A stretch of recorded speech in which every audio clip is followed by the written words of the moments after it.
വിവിധ ആവശ്യങ്ങൾ ഉന്നയിച്ച് Kerala state service pensioners union Kanhangad block കമ്മിറ്റിയുടെ നേതൃത്വത്തിൽ ഹോസ്ദുർഗ് മിനി സിവിൽ സ്റ്റേഷനിലേക്ക് മാർച്ചും ധർണയും സംഘടിപ്പിച്ചു. സംസ്ഥാന കമ്മിറ്റി അംഗം പി കെ മാധവൻ നായർ ഉദ്ഘാടനം ചെയ്തു. 2024 ജൂലൈയിൽ പ്രാബല്യത്തിൽ വന്ന പെൻഷൻ പരിഷ്കരണത്തിനുള്ള അടിയന്തര നടപടികൾ കൈക്കൊള്ളുക, പെൻഷൻ പരിഷ്കരണ കുടിശ്ശികയും ക്ഷാമാശ്വാസ കുടിശ്ശികയും ഒറ്റത്തവണയായി നൽകുക, പങ്കാളിത്ത പെൻഷൻ പദ്ധതി പിൻവലിച്ച് സ്റ്റാറ്റ്യൂട്ടറി പെൻഷൻ പുനഃസ്ഥാപിക്കുക, മെഡിക്കൽ അലവൻസ് കാലോചിതമായി വർദ്ധിപ്പിക്കുക, 70 വയസ്സ് കഴിഞ്ഞ പെൻഷനേഴ്സിന് അധിക പെൻഷൻ അനുവദിക്കുക തുടങ്ങിയ ആവശ്യങ്ങൾ ഉന്നയിച്ചുകൊണ്ടാണ് മാർച്ചും ധർണയും നടത്തിയത്. Kerala state service pensioners union സംസ്ഥാന കമ്മിറ്റി അംഗം പി കെ മാധവൻ നായർ ഉദ്ഘാടനം ചെയ്തു.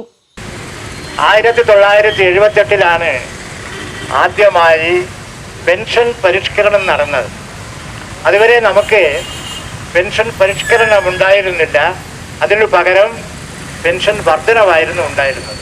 ജീവനക്കാരുടെ ശമ്പളം പുതുക്കുമ്പോൾ നമ്മുടെ പെൻഷൻകാർക്ക് ഒരു വർധനവ്, ചെറിയ തോതിൽ ഒരു വർധനവ് നൽകി വന്നു. 78 പൂർണ്ണമായും ശമ്പള പരിഷ്കരണത്തോടൊപ്പം തന്നെ പെൻഷൻ പരിഷ്കരണവും നടന്നത്.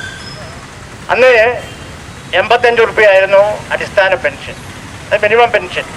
15 രൂപ ക്ഷാമാശ്വാസം. അങ്ങനെ 100 രൂപയായിരുന്നു 78 ഒരു പെൻഷൻകാർക്ക് ലഭിച്ചുകൊണ്ടിരുന്നത്.